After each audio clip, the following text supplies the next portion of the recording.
चलो बच्चों, तो शुरू करते हैं आज हम केमिकल इक्विलिब्रियम की 4th क्लास। ठीक है बच्चों, तो अभी तक आपने केमिकल इक्विलिब्रियम बहुत सारी चीज पढ़ ली बच्चों। केमिकल इक्विलिब्रियम क्या होता है, इक्विलिब्रियम कांस्टेंट क्या है, इक्विलिब्रियम लॉ क्या है, एक्टिव मास क्या है, ये सब की जानकारी आपको हो चुकी है बच्चों। और लास्ट लेक्चर में हमने क्या पढ़ा था बच्चों, 3 रिलेशन पढ़े थे, केसी, केपी और केएक्स, है ना। यानी equilibrium constant in terms of concentration, in terms of partial pressure और in terms of mole fraction, in तीनों के बीच में हमने रिलेशन देखा था बच्चों। ठीक है, तो आज हम एक बार फिर से उस रिलेशन को देखते हैं और उसमें देखते हैं कि और क्या कर सकते हैं बच्चों, है ना। और साथ ही साथ हमने इक्विलिब्रियम कांस्टेंट के 2 एप्लीकेशंस भी किए थे बच्चों। कौन कौन से? सबसे पहला तो कितने एक्सटेंट तक कोई भी रिएक्शन होगा, दूसरा हमने क्या था बच्चों, किस डायरेक्शन में रिएक्शन होगा। अच्छा, आज तो उसका क्वेश्चन कर लें। और एक तीसरा बाकी था बच्चों हमारा क्या, इक्विलिब्रियम कंसंट्रेशन निकालने का तरीका, है ना। यही 3 था। वैसे तो एक आप सेकेंड वीडियो में देखना, तो वहां पे equilibrium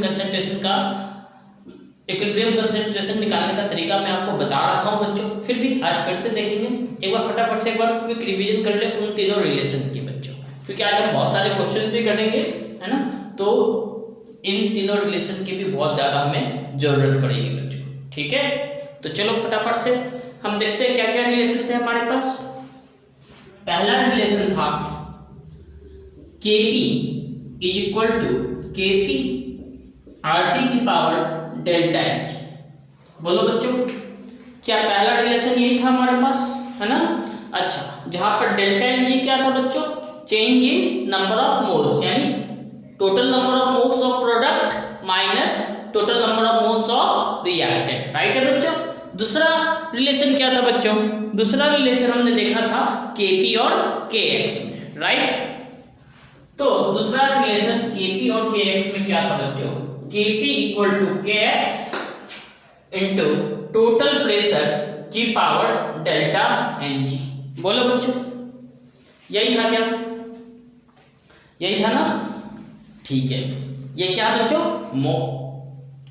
equilibrium constant in terms of mole fraction into total pressure, और टोटल प्रेशर की पावर डेल्टा की, यानी change in number of moles. तीसरा रिलेशन देखा था बच्चों हमने Kc और Kx में।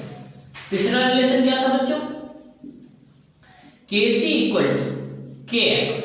अब बताओ बच्चों, यहां पे हमने क्या लिखा था, Pt बाई RT, है ना, यानी total pressure by R into T की पावर डेल्टा Ng। बोलो बच्चों, यही 3 रिलेशन हमने देखे थे ना बच्चों।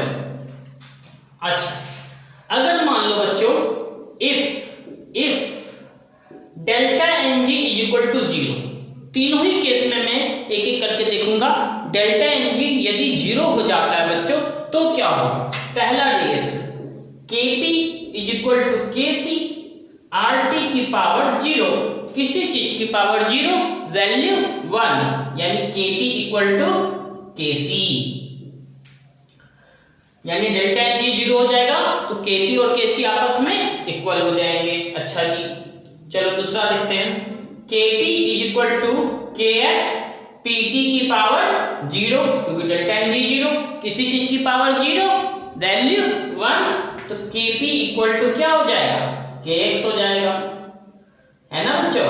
अच्छा जी, और देखते हैं तीसरे में बच्चों हमारे पास क्या है, Kx Pt बाई RT की पावर 0, तो ये Kx किसी चीज की पावर 0, वैल्यू 1, है ना, तो Kc इक्वल टू Kx। तो बच्चों हमें क्या मिला, अगर डेल्टा Ng 0 होगा, अगर डेल्टा Ng 0 होगा तो Kc will be equal to Kp and this will be equal to Kx। यानी अगर change in number of moles बच्चों, अगर change in number of moles 0 हुए, यानी जितने रिएक्टेंट साइड में नंबर ऑफ मोल्स है उतने ही प्रोडक्ट साइड में भी नंबर ऑफ मोल्स होंगे बच्चों, तो डिफरेंस क्या आएगा, 0। यानी अगर number of moles in reactant side is equal to number of moles in product side, तो Kp, Kc और Kx तीनों के तीनों क्या होने वाले हैं बच्चों? इक्वल, है ना? तीनों के तीनों क्या हो जाएंगे? इक्वल हो जाएंगे, राइट है? तो हम क्या क्या कह सकते हैं बच्चों? यहां से हम फटाक से यहां कह सकते हैं क्या बच्चों? देखो, if number of moles in reactant side of a gaseous reaction is equal to number of moles in product side, number of moles in product side of a gaseous reaction, then Kc equal to Kp equal to Kx. तो Kc, Kp और Kx, तो Kc, Kp और Kx तीनों की तीनों क्या होंगे बच्चों? इक्वल होंगे। आई बात समझ में? फटाफट से पॉज करके नोट करो बच्चों। चलो बच्चों, ये बात समझ में आ गई आपको, है ना? आपने जल्दी से फटाफट पॉज करके नोट कर लिया होगा, है ना? चलो फिर हम आगे चलते हैं और कुछ क्वेश्चंस को देखते हैं और तीसरी एप्लीकेशन इक्विलिब्रियम कांस्टेंट की करेंगे और बहुत सारे क्वेश्चंस को आज हम करने वाले हैं बच्चों, फटाफट से, है ना? ठीक है, चलो बच्चों, तो फटाफट से हम इस क्वेश्चन को देखते हैं। क्वेश्चन कह रहा है for which of the following reactions Kp is equal to Kc। कौन से रिएक्शन के लिए Kp और Kc आपस में इक्वल होंगे, है ना? किसमें Kp और Kc आपस में इक्वल होंगे? चलो बच्चों फटाफट से आप बताओ देख करके, बहुत ही आसान क्वेश्चन है। Kp और Kc किसमें इक्वल हो सकते हैं? जिसमें delta N G equal to 0 होगा, राइट? तो हमें लिखना है, देखो इसमें 1 मोल 2 मोल 2 मोल। तो फर्स्ट रिएक्शन के लिए डेल्टा एन जी क्या होगा बच्चों? 2 - 2 इज इक्वल टू 0। देखो फर्स्ट ऑप्शन में मेरा डेल्टा एन जी 0 आ रहा है। चलो सेकंड ऑप्शन के लिए देखते हैं। Delta N G is equal to 2 - 3 + 1 4 -2 not equal to 0। तीसरे क्वेश्चन के लिए देखते हैं। 1 + 1 2 -1 equal to 1, this is also not equal to 0। तो किसमें Kp और Kc इक्वल है बच्चों? ऑप्शन ए में, क्योंकि इसमें डेल्टा एन जी क्या है? 0 है। आई बात समझ में? देखो 2 - 1 + 1 2 2 - 2 0। इसमें क्या होगा बच्चों? 2 - 3 + 1 4 -2। और इसमें क्या होगा बच्चों? 2 - 1 1। तो कौन सा ऑप्शन करेक्ट है बच्चों? A option. फटाफट से पॉज करके नोट करो बच्चों आप लोग, है ना? फिर अगले क्वेश्चन पे चलते हैं। आई बात समझ में बच्चों? चलो पॉज करो, नोट करो। चलो बच्चों, तो अगला क्वेश्चन करते हैं। For which of the following cases does the reaction go farthest to completion, है ना? इसमें क्वेश्चन का मतलब क्या है बच्चों? क्वेश्चन कहने का मतलब ये है, इसमें से देखो इक्विलिब्रियम कांस्टेंट की वैल्यू दे रखी है आपको। इसमें पूछा गया है इक्विलिब्रियम कांस्टेंट की वैल्यू को देखते हुए आपको एक्सटेंट ऑफ केमिकल रिएक्शन बताना है ना? अच्छा, ये बताना है आपको कौन ज्यादा कंप्लीशन के करीब पहुंचेगी तीनों में से। तो बच्चों एक बात आपको मैं बता दूं, आपने देखा था, मैंने बताया था Kc अगर ग्रेटर देन 10⁻³ है तो वो क्या होता है? उसमें प्रोडक्ट डोमिनेट करता है ना? अगर Kc की वैल्यू 10⁻³ से कम है तो रिएक्टेंट डोमिनेट होता है, और Kc की वैल्यू 10⁻³ और 10⁻³ के बीच में होता है तो both reactant and product dominate करता है। मतलब वहां से हमने क्या सीखा था बच्चों? वहां से हम ये कह सकते हैं extent of chemical reaction is directly proportional to equilibrium constant, extent of chemical reaction is directly proportional to equilibrium constant. तो भैया यहाँ पे देखो k की वैल्यू सबसे अधिक किस केस में है, k equal to 1, k equal to -1, this is least, this is in between this two and this is maximum, है ना। अगर ये मैक्सिमम है बच्चों k की वैल्यू, तो फारदेस्ट टू कंप्लीशन कौन होगा बच्चों, जिसके लिए k की वैल्यू क्या होगी 10 की पावर 10, यानी एक्सटेंट ऑफ केमिकल रिएक्शन किसका अधिक होगा, जिसके लिए k की वैल्यू बोलो तो इक्विलिब्रियम कांस्टेंट की वैल्यू सबसे ज्यादा होगी। तो इसमें देखो सबसे ज्यादा किसके लिए है, इस वाले के लिए, तो ये वाली जो रिएक्शन होगी बच्चों ये कंप्लीशन की ओर ज्यादा दूर तक जाएगी, ये तो बहुत कम जाएगी, ये बीच में, ये सबसे ज्यादा, है ना। k की वैल्यू पर निर्भर करता है बच्चों, it all depends on value of k। समझ में आई बात बच्चों, आपको k की वैल्यू देखनी है, जिसमें k की वैल्यू सबसे ज्यादा होगी वो उसका एक्सटेंट ऑफ केमिकल रिएक्शन भी सबसे ज्यादा होगा। अच्छा चलो पॉज करो, नोट करो।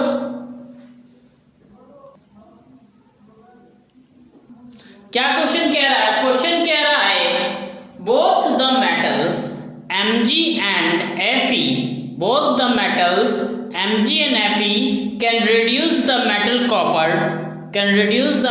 copper from a solution having copper ions according to the equilibrium।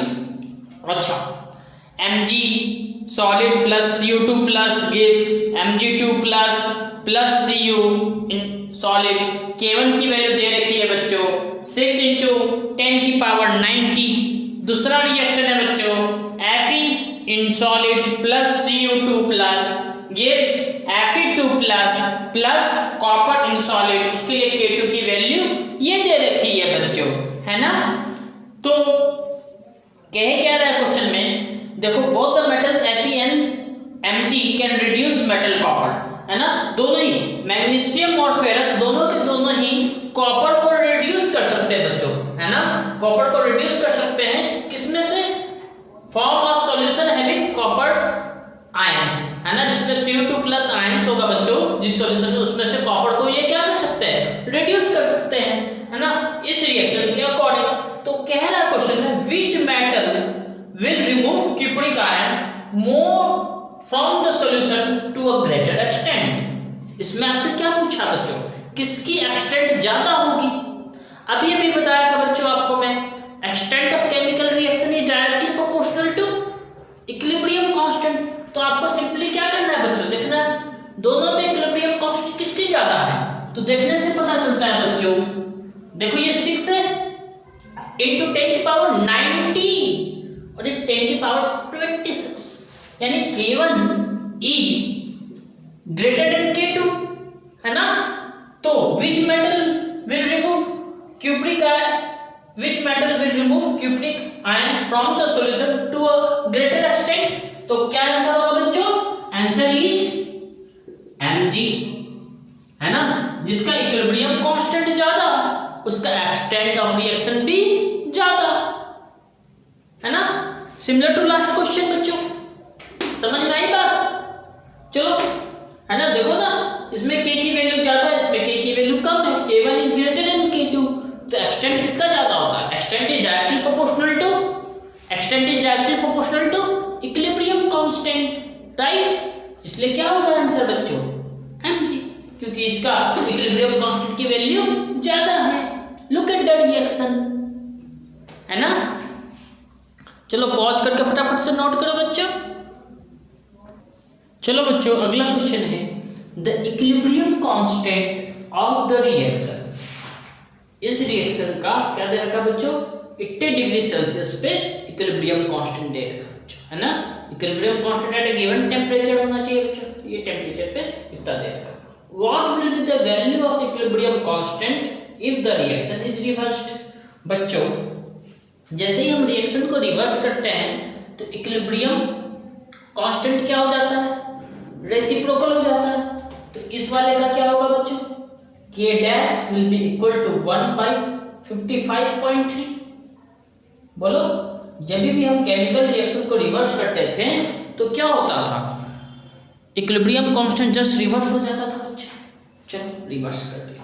अच्छा दूसरा क्वेश्चन क्या है, if the reaction is represented as, अगर रिएक्शन को हमने इस तरह से रिप्रेजेंट करा तो बताओ इक्विलिब्रियम कांस्टेंट क्या होगा। तो देखो हमने क्या किया है, इस वाले रिएक्शन को 3 से मल्टीप्लाई किया बच्चों। देखो 3 1 जा 3, 3 1 जा 3, 3 2 जा 6, राइट। जब भी हम किसी भी रिएक्शन को n से मल्टीप्लाई करते थे बच्चों तो नया इक्विलिब्रियम कांस्टेंट क्या हो जाता था, k की पावर n, k की पावर n, और यहाँ n की वैल्यू क्या है बच्चों 3, यानी बच्चों ये क्या हो जाएगा 55.3 की पावर 3, है ना। बहुत ही पक्का क्वेश्चन है। बस एक बार आपको सारी चीजें याद करवाने के लिए मैं ये सारे क्वेश्चंस करवा रहा हूँ बच्चों, है ना। और इससे आपको आपकी जो जितने भी कुछ पढ़ाया है केमिकल इक्विलिब्रियम में सारी चीजें एक बार रिवाइज हो जाएगी बच्चों, है ना। फटाफट से पॉज करके नोट कर लो, फिर चलते हैं 5th क्वेश्चन पे, है ना। अब इसको पावर सॉल्व करते रहना यार, ये भी मैं नहीं कराऊंगा, है ना, या आप खुद से कर लेना न्यूमेरिकल वैल्यू सॉल्व। चलो बच्चों, तो हम अगले क्वेश्चन पे आ चुके हैं बच्चों, question number 5th। What will be the effect on equilibrium constant for the reaction. Equilibrium constant पे क्या इफेक्ट होगा बच्चों इस रिएक्शन पे। डेल्टा एच की वैल्यू इतनी दी हुई है बच्चों, है ना। Pressure is increased, concentration of N2 is increased और temperature is raised at equilibrium, temperature is raised at equilibrium। तो बच्चों हमें बताना है, देखो मैं आपको बताना चाहता हूं बच्चों कि आपको अगर याद हो तो मैंने बोला था इक्विलिब्रियम कांस्टेंट की वैल्यू कांस्टेंट होती है एट ए गिवन टेम्परेचर। मतलब क्या है बच्चों, इक्विलिब्रियम कांस्टेंट की वैल्यू जो होती है हमारे प्रेशर या कंसंट्रेशन पर डिपेंड नहीं करती। इक्विलिब्रियम कांस्टेंट की जो वैल्यू जो होती है बच्चों, इक्विलिब्रियम कांस्टेंट की जो वैल्यू जो होती है हमारे प्रेशर और कंसंट्रेशन पर डिपेंड नहीं करती, वो सिर्फ और सिर्फ किस पर डिपेंड करती है बच्चों, टेम्परेचर पे। किस पर डिपेंड करती है, टेम्परेचर पे, राइट है। अच्छा तो सबसे पहले pressure is increased, no change, क्योंकि प्रेशर पर तो डिपेंड ही नहीं करती बच्चों, प्रेशर पर तो डिपेंड ही नहीं करती। Similarly concentration of N2 concentration पर भी डिपेंड नहीं करती बच्चों, तो इसमें भी क्या होगा, नो चेंज। अब बारी आती है बच्चों टेम्परेचर की, है ना। तो टेम्परेचर पे इक्विलिब्रियम कांस्टेंट डायरेक्टली प्रोपोर्शनल होता है या इनवर्सली प्रोपोर्शनल होता है बच्चों। तो मैं आपको बता दूं, जब भी आप रेट ऑफ रिएक्शन देखोगे तो वहां से आपको पता चलेगा, जैसे हमने इक्विलिब्रियम कांस्टेंट कैसे निकाला था बच्चों, हमने निकाला था rate of forward reaction equal to rate of backward reaction, फिर उन दोनों का रेशियो ही तो हमारा इक्विलिब्रियम कांस्टेंट था। बोलो, चलो इतनी बात सही है बच्चों, है ना। तो देखो equilibrium is inversely proportional to temperature, equilibrium is inversely proportional to temperature, यानी इक्विलिब्रियम कांस्टेंट की वैल्यू क्या होगी बच्चों, डिक्रीज होगी, है ना। इक्विलिब्रियम कांस्टेंट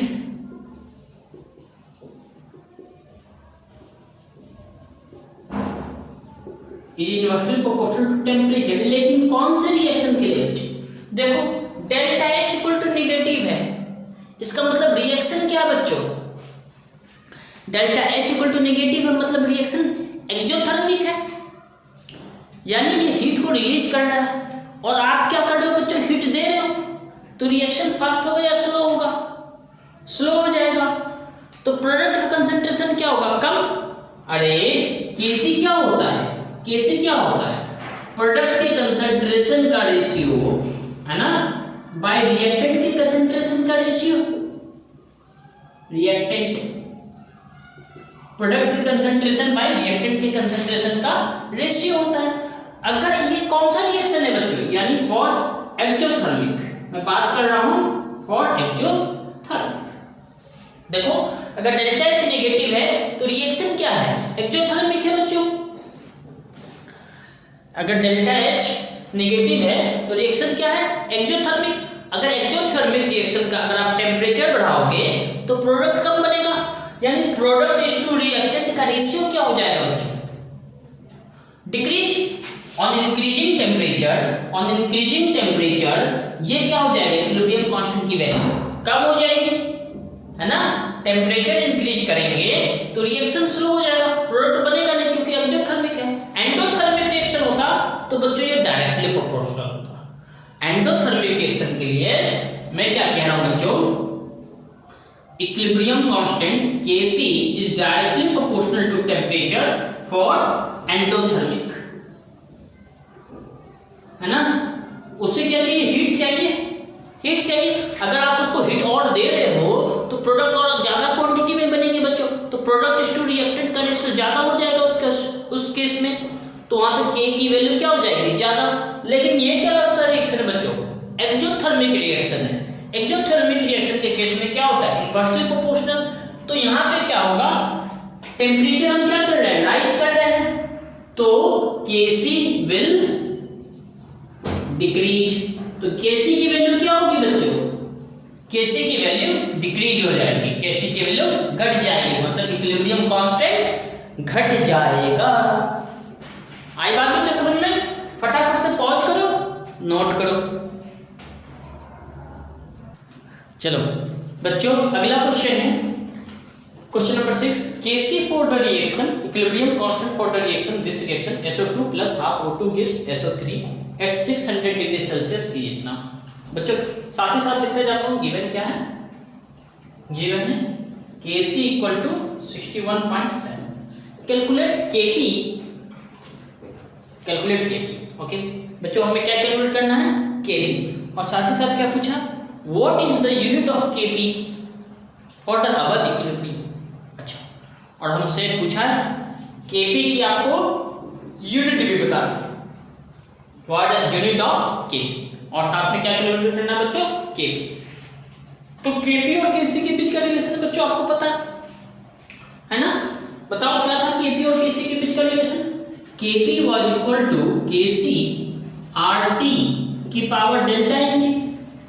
अच्छा, डेल्टा Ng क्या था बच्चों, change in number of moles, तो डेल्टा Ng बच्चों क्या हो जाएगा, देखो यहाँ पे कितने हैं, प्रोडक्ट में कितने मोल्स हैं, 1 मोल, और रिएक्टेंट में कितने हैं, 1 + 1/2, तो डेल्टा Ng क्या हो जाएगा बच्चों, 1 - 1 + 1/2, तो दिस इज 2 × 2 3/2, तो ये क्या हो जाएगा बच्चों, -1/2। चेक करो बताओ सही क्या या गलत किया मैंने बच्चों, सही है, चलो ठीक है।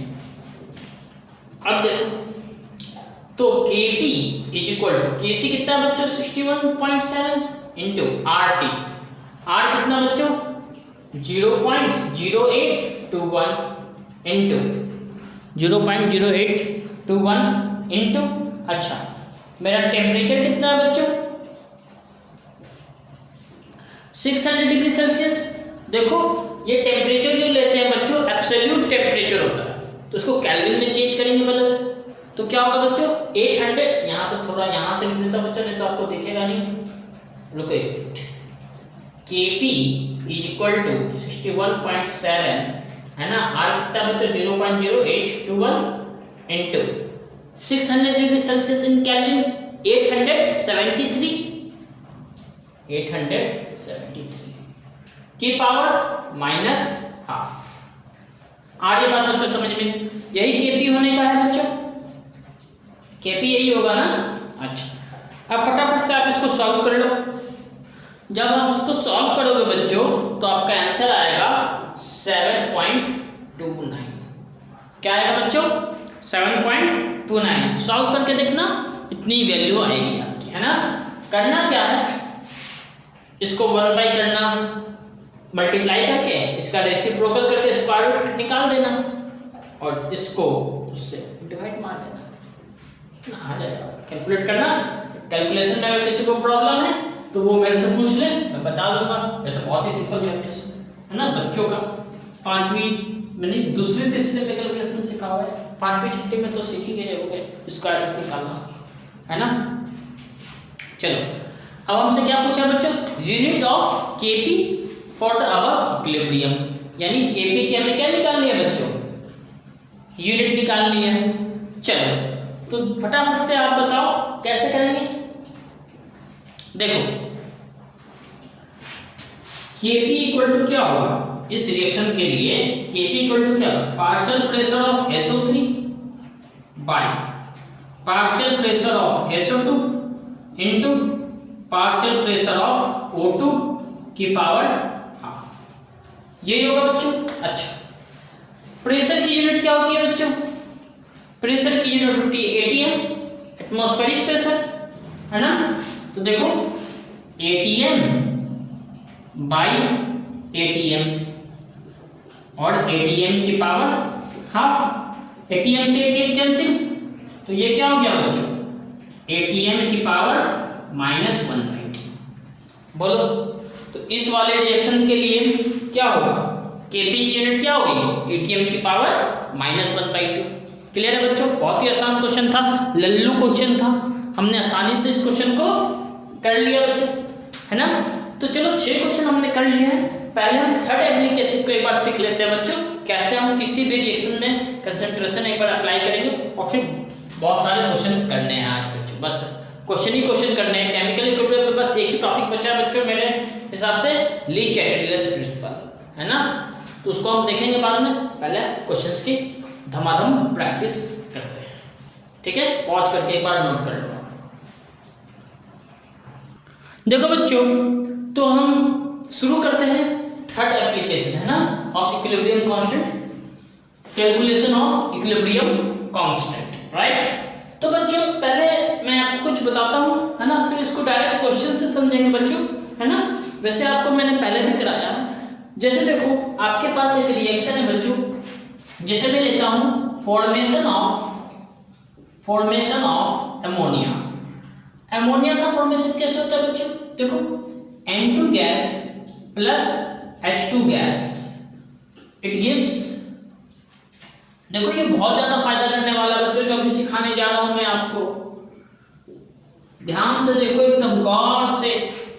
देखो 2 नाइट्रोजन 1 नाइट्रोजन, तो क्या करूंगा यहाँ 2 लगा दो। अच्छा हाइड्रोजन कितने 6, यहाँ 2, हो गया बैलेंस। अब देखो बच्चों, अब यहाँ पे आपको समझने वाली चीज करनी है ना। मान लो स्टार्टिंग में मैंने T = 0 पे, है ना, जब रिएक्शन स्टार्ट नहीं हुआ था, जब मैंने केवल इसके रिएक्टेंट्स लिए थे, उस समय में इसके A मोल्स थे और इसके B मोल्स थे, राइट है। तो इस समय में प्रोडक्ट कुछ बना नहीं होगा बच्चों, तो क्या कहूँगा, इसके 0 मोल्स, राइट है बच्चों।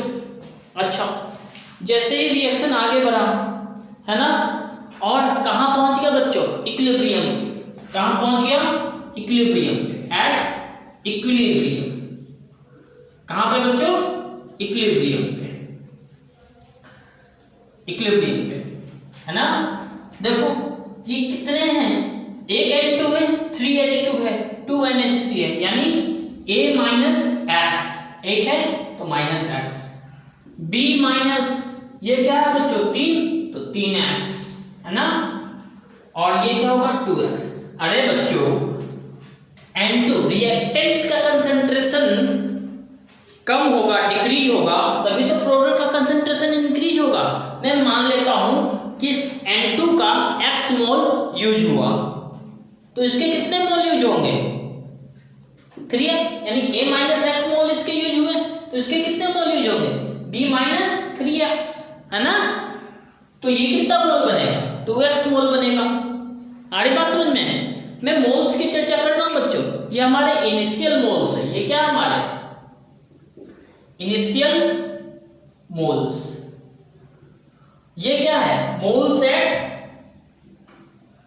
इक्विलिब्रियम। आ रही बात बच्चों समझ में, आ रही बात समझ में, है ना। ये इनिशियल मोल्स है और ये मोल्स एट इक्विलिब्रियम। देखो अब देखो, अगर मैं मोलर कंसंट्रेशन की बात करूं बच्चों, मोलर कंसंट्रेशन की, क्या बोला बच्चों में, molar concentration. What do you mean by molar concentration, number of moles per unit volume, है ना, number of moles of solute per unit volume. Number of moles को वॉल्यूम से डिवाइड करते तो क्या मिलता है बच्चों हमें, मोलर वॉल्यूम, राइट। तो अगर मैं इक्विलिब्रियम पे मोलर वॉल्यूम लिखना चाहूं तो मैं क्या करूंगा, a minus x by v. अगर मैंने नंबर ऑफ मोल्स को v से डिवाइड किया बच्चों तो ये क्या हो गया, मोलर वॉल्यूम। सिमिलरली इसके मोलर वॉल्यूम कितने होंगे, b minus three x by v, और ये क्या होगा बच्चों 2x बाई वी। इसको क्या कहूंगा मैं, मोलर वॉल्यूम एट इक्विलिब्रियम। आ रही बात बच्चों समझ में? अच्छा जी, इतनी बात क्लियर है। तो यहां से केसी अगर आपको लिखना हो या केपी लिखना हो, बहुत सारी चीजें हम लिखना सीख सकते हैं। सबसे पहले तो आप देखो केसी कैसे लिखेंगे बच्चों, केसी कैसे लिखेंगे, देखो केसी, पहले केसी लिखना सीखो। KC will be equal to product का कंसंट्रेशन, है ना, प्रोडक्ट का सॉरी मैंने इसको मोलर वॉल्यूम कह दिया बच्चों, सॉरी एक्सट्रीमली सॉरी बच्चों, मोलर वॉल्यूम नहीं मोलर कंसंट्रेशन, है ना। ये क्या होता है, मोलर कंसंट्रेशन है ना, number of moles per unit volume, इसको क्या कहते हैं बच्चों, मोलर कंसंट्रेशन, है ना। अच्छा, तो किसी इक्वल टू क्या होता है बच्चों, पहले NH3 की पावर 2, यहां से N2 और ये H2 की पावर। अच्छा, molar concentration of NH3 at equilibrium क्या है बच्चों, 2x बाई v का स्क्वायर, N2 का a minus x by v का कुछ नहीं। अच्छा, H2 का b minus three x by v का स्क्वायर, सॉरी क्यूब। आ रही बात बच्चों समझ में? तो इस तरह से हमें निकालना होता है। क्लियर है? बोलो, सभी को क्लियर है? अच्छा, चलो अब यहां से हम क्या सीखते हैं बच्चों, केपी कैसे लिखेंगे। केपी निकालना सीख जाए यहां से फटाफट से। केपी और केसी के बीच का रिलेशन आपको तो पता ही होगा बच्चों, है ना, अभी थोड़ी देर पहले सीखा था हमने। चलो यहां मिटाता हूं बच्चों, यहां देखते हैं। देखो उसके लिए हमें क्या चाहिए बच्चों, डेल्टा एनजी पहले चाहिए, change in number of moles, तो डेल्टा एनजी। अच्छा, डेल्टा एनजी, डेल्टा एनजी कितना होगा बच्चों, प्रोडक्ट का number of moles 2 minus 3 plus 1, 2 minus 4 minus 2, this is change in number of moles for the reaction. अब देखो बच्चों, अब हमारा क्वेश्चन इतना आसान हो गया कि आप सोच भी नहीं सकते हो। बताओ कैसे आसान हो गया। अब हमें क्या करना है, केपी लिखना है ना। केपी क्या होता है, केपी क्या होता है, केपी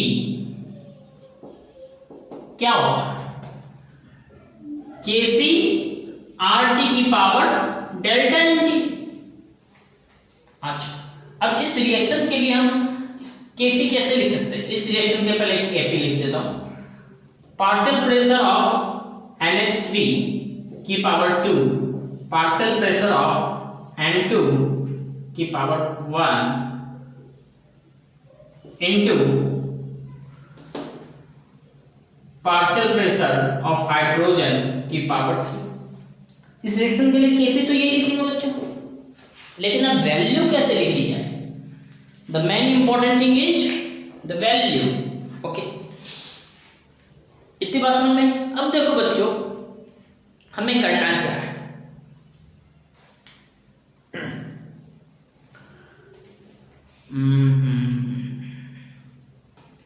फटाफट से देखो, एक बार पॉज करके नोट कर लो, क्योंकि स्पेस नहीं है मेरे पास, मिटाना पड़ेगा कुछ, है ना। चलो बच्चों, इतनी बात समझ में आई।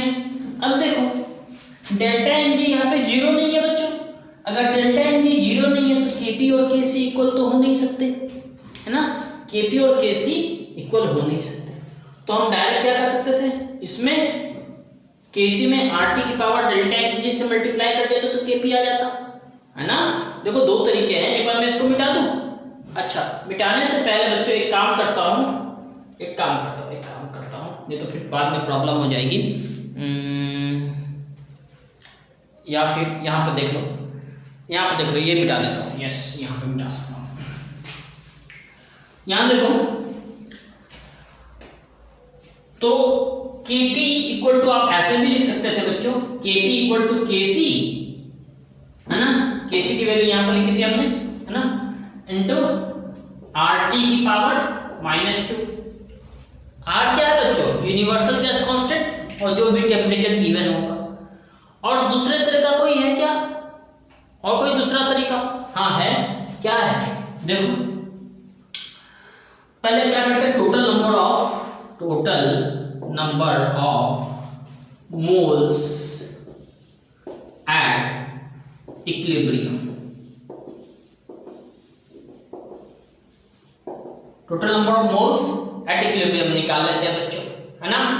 तो देखो इक्विलिब्रियम के नंबर ऑफ मोल्स ये हैं बच्चों, ये क्या है, मोल्स एट इक्विलिब्रियम, है ना। तो क्या हो जाएगा, a minus x plus b minus 3x plus 2x। So this becomes a plus b minus x minus 3x minus 4x plus 2x minus 2x। अच्छा बच्चों, एक बार बताना, मोल फ्रैक्शन क्या होता था?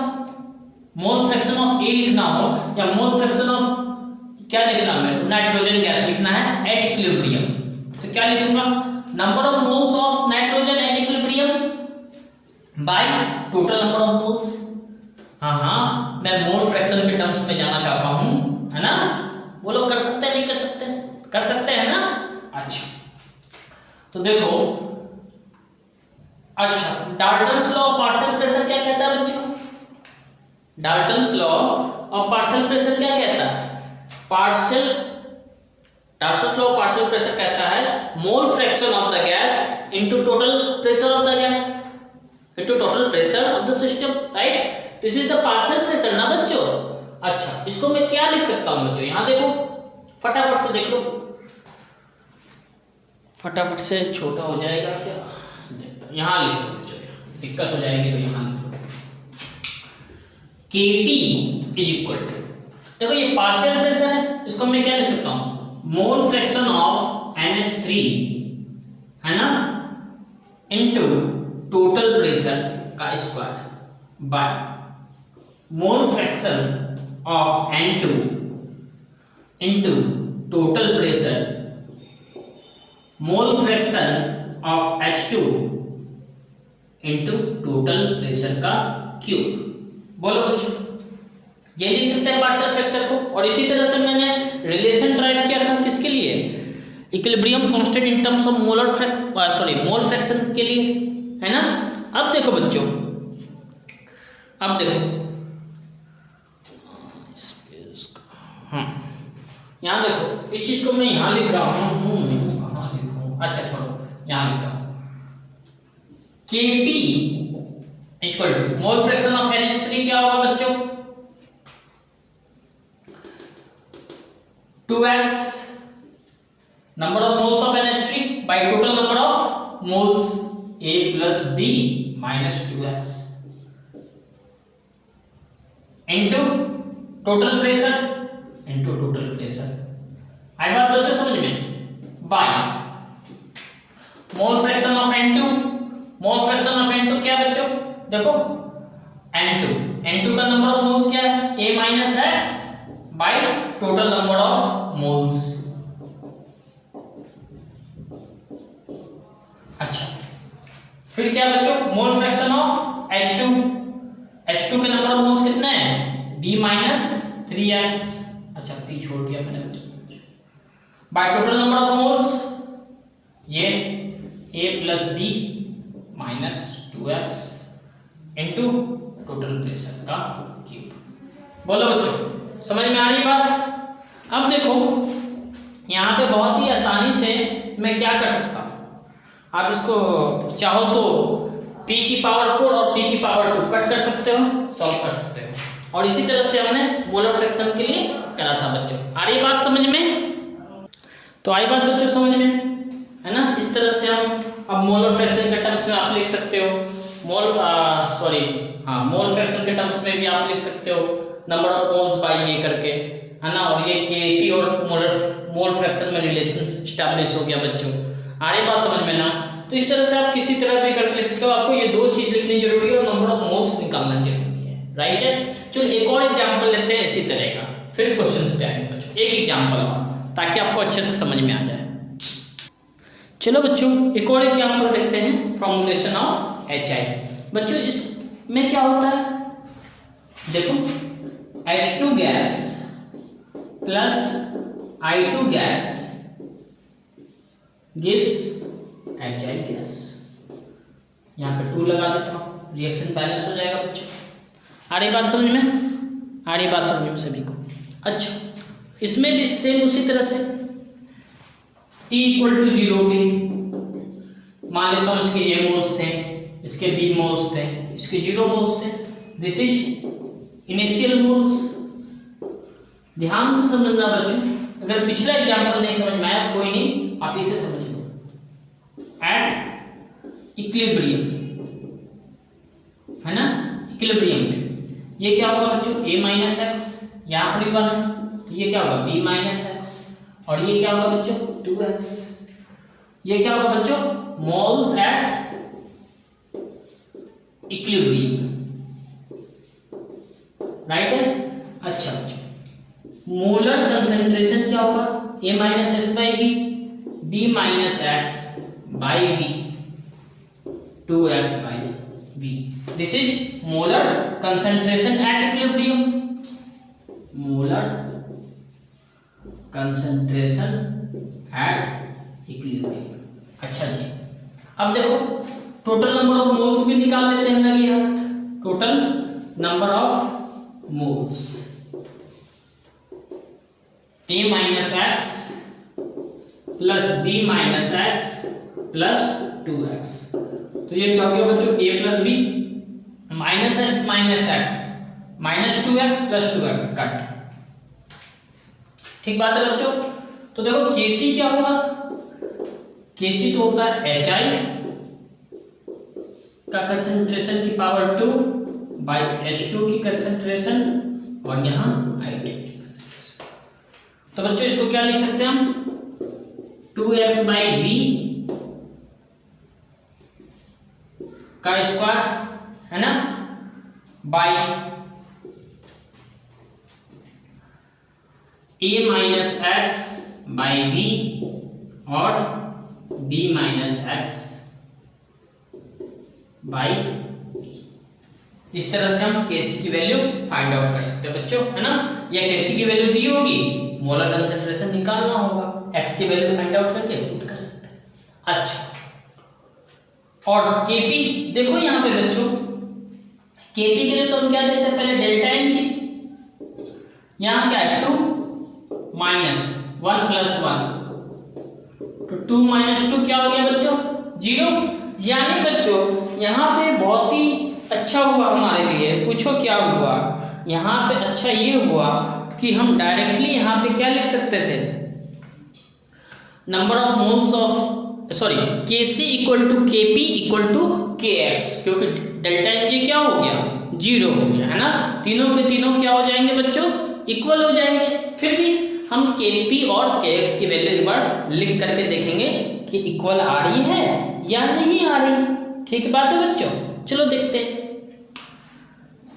चलो मैं यहाँ पे लिखता हूँ Kp क्या होगा, पार्शियल प्रेशर ऑफ HI का square by partial pressure of I2 partial pressure of H2, right है बच्चों। पार्शियल प्रेशर को डाल्टन्स लॉ से क्या लिख सकते थे बच्चों, मोल फ्रैक्शन ऑफ HI, यानी number of moles of HI at equilibrium by total number of moles at equilibrium. A plus b इसका स्क्वायर बाय I2 का I2 number of moles B minus x by B minus x by total number of moles A plus B.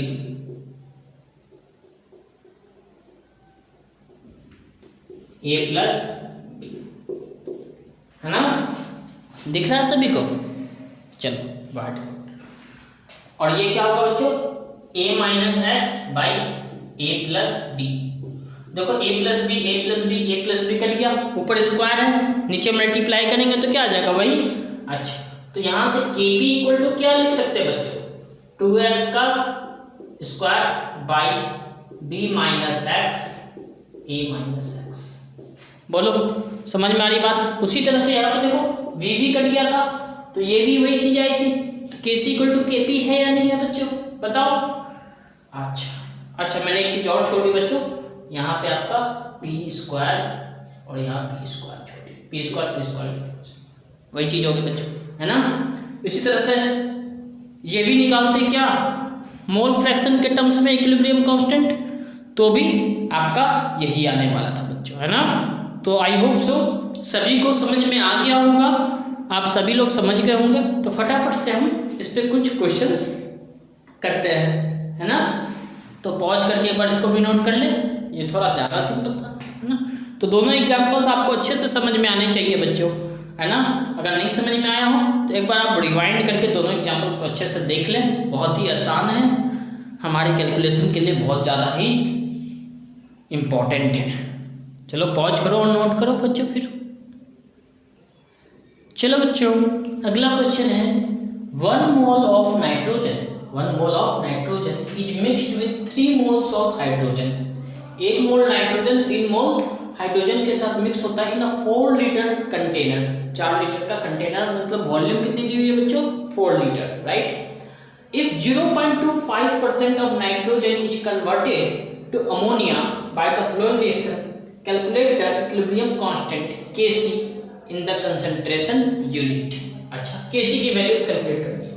फिर बोल रहा बच्चों what will be the value of Kc for the flowing equilibrium. इस equilibrium के लिए Kc की क्या value होगी? तो सबसे पहले इसके लिए कैलकुलेट करते हैं बच्चों, है ना।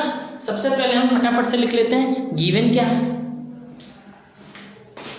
हमारे को गिवन है इस वाले रिएक्शन के लिए, पहले रिएक्शन के लिए गिवन क्या है बच्चों? Given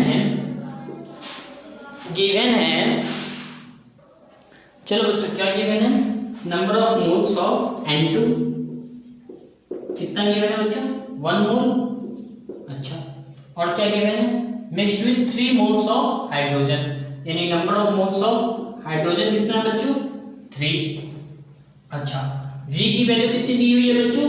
4 litre. अच्छा जी और क्या गिवन है बच्चों हमें? If 0.25% of nitrogen is converted to ammonia, है ना, यानी इस अमोनिया का कितना मोल यूज हुआ है बच्चों? 0.25%, है ना। तो चलो एक बार हम इसे यहाँ पर मिटाते हैं और रिएक्शन को लिखते हैं, इसके बारे में देखते हैं फिर। और हमें तो क्या कैलकुलेट करना है बच्चों? Kc कैलकुलेट करना है, तो we will stick to Kc।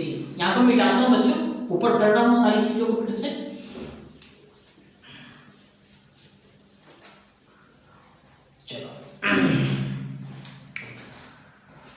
चलो बच्चों रिएक्शन क्या है? N2 प्लस 3H2, ये गैस, ये भी गैस, और ये 2NH3 अमोनिया गैस, राइट है बच्चों। अच्छा इनिशियली क्या है?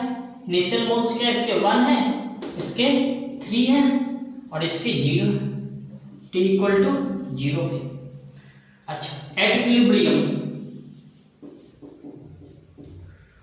ये क्या है बच्चों? 1 माइनस। अब देखो कितना परसेंट नाइट्रोजन यूज हो रहा है बच्चों?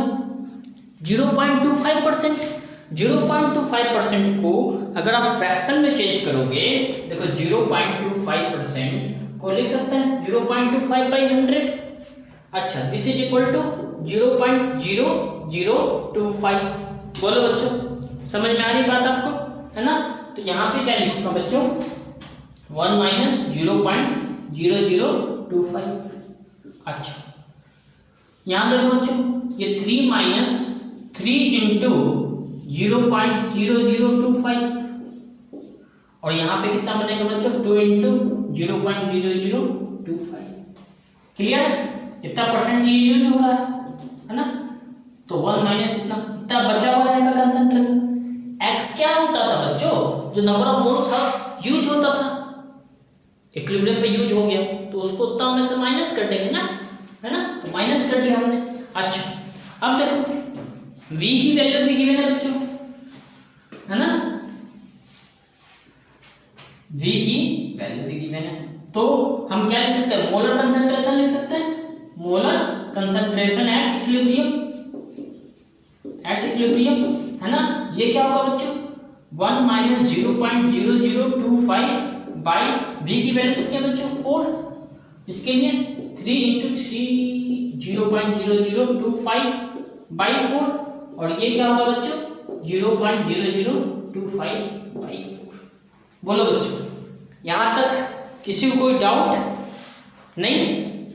ठीक है, देखो इसको आप सॉल्व कर सकते हो यहाँ से, और इसके लिए भी कैसे निकालेंगे तो निकालेंगे, अभी पहले इसके लिए निकाल लें। अच्छा तो केसी क्या होगा बच्चों,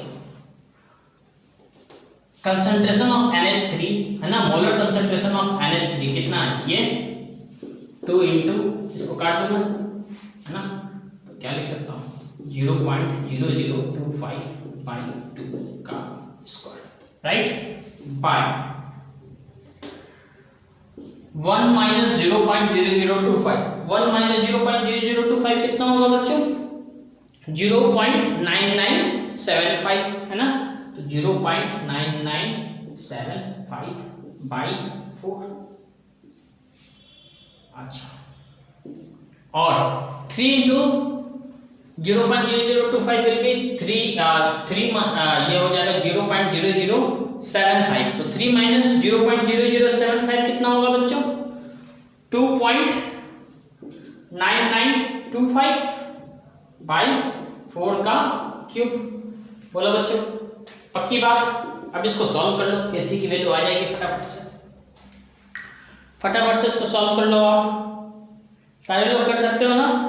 चलो इसको जब आप सॉल्व करोगे बच्चों तो ये आएगा 1.481 इंटू 10 की पावर -5 इंटू 10 की पावर -5 मोल पर लीटर का होल पावर -3। आ रही बात बच्चों समझ में, है ना। अब देखो आगे बात समझो, इसको कैलकुलेट करोगे आप, इसको जब आप कैलकुलेट करोगे बच्चों तो यही वैल्यू आएगी, ठीक है। अब हमें क्या करना, इस वाले रिएक्शन के लिए हमें एक बार कैलकुलेट करना है केसी की वैल्यू, राइट है बच्चों। सॉरी यहाँ पे 3/2 होगा। देखो तो हमने क्या किया था, इस वाले रिएक्शन को 1/2 से मल्टीप्लाई कर दिया बच्चों, है ना। तो इस वाले रिएक्शन के लिए केसी की वैल्यू क्या आ जाएगी, यानी केसी डैश क्या होगा, पुराना वाला केसी का पावर हाफ, यानी इसका स्क्वायर रूट। आ रही बात बच्चों समझ में, इसका स्क्वायर रूट निकाल लोगे आप, है ना। 1.481 इंटू 10 की पावर -5 का पावर हाफ। बोलो समझ में आई बात सभी को? क्लियर है ना बच्चों। और इसकी यूनिट क्या हो जाएगी, इसकी यूनिट हो जाएगी मोल पर लीटर की पावर -1। ठीक बात है बच्चों, समझ में आ गई होगी बात। अच्छा इससे अब इसका स्क्वायर रूट निकालेंगे बच्चों तो ये आएगा 3.84 इंटू 10 की पावर -3 मोल पर लीटर की पावर -1। कैलकुलेशन कर लेना, स्क्वायर रूट तो आपको निकालने आता होगा बच्चों लॉन्ग डिवीजन मेथड से, है ना। तो यही इस तरह से क्वेश्चन इसके बनते हैं बच्चों, है ना। बहुत ही कैलकुलेशन वाले क्वेश्चन आ जाएंगे तो इस तरह से आते हैं, तो बहुत ही आसान होता है बच्चों। वैसे कंसेप्चुअल क्वेश्चन ज़्यादा पूछे जाते हैं हमारे कॉम्पिटिटिव एग्जाम में, फिर भी आपको ये बता दिया गया है, ऐसे भी क्वेश्चन आए तो आप कर सकते हो। कंसेप्ट क्लियर रखो बच्चों, है ना। तो अगली क्लास भी पूरी की पूरी क्वेश्चंस की होगी बच्चों। अगले क्लास में भी हम केवल क्वेश्चंस की प्रैक्टिस करने वाले हैं, है ना। तो आज की वीडियो अच्छे से समझे, कुछ नहीं समझ में आया हो तो प्लीज आप मेरे से पूछे, डाउट पूछे, है ना। और बस आज यही रखते हैं, फिर मिलते हैं नेक्स्ट क्लास में और ज़्यादा क्वेश्चन के साथ। अभी 1-2 वीडियो तो हम 1-2 क्लास किस पे करने वाले बच्चों, क्वेश्चंस पे। 3rd वीडियो में हम बाकी की चीज़ें, इसके इक्विलिब्रियम की बाकी की चीज़ें देखेंगे, है ना। अभी पहले कुछ क्वेश्चंस करो इसके फटाफट से, है ना। ठीक है, तो दैट्स ऑल फॉर टुडे।